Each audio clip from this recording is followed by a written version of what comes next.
রাস্তায় যেতে যেতে একটা ওয়াটারফল দেখতে পেলাম, তাই দাঁড়িয়ে একটু ক্যামেরা বন্দি করে নিলাম। তারপর আবার আমরা রওনা দিলাম। দুপুর হয়ে গেছে, তাই লাঞ্চের জন্য এক জায়গায় দাঁড়িয়েছি। এখানে দিয়েছে ভাত, ডাল, সয়াবিনের তরকারি, বাঁধাকপির তরকারি আর আছে ডিমের ঝোল। খাওয়া শেষে আমরা আবার বেরিয়ে পড়লাম। এই যে নদীটা দেখছো, এটা হচ্ছে তিস্তা নদী। উপরে ব্রিজ করা আছে।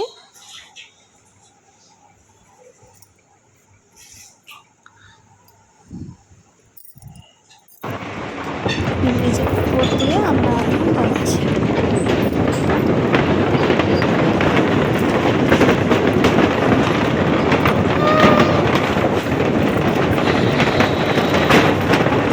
ব্রিজের নিচ দিয়ে তিস্তা নদী বয়ে গেছে।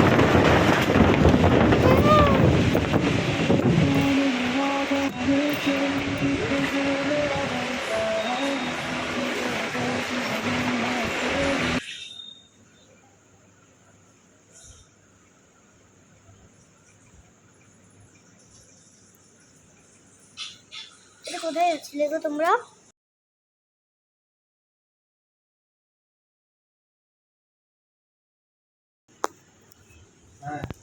হাই, এখানে বাড়িগুলো দেখো কেমন পাহাড় কেটে কেটে বানানো। নিচে নিচে অনেক বাড়ি আছে। চারপাশটা একবার তোমাদেরকে দেখিয়ে দিই। এই দেখে নাও।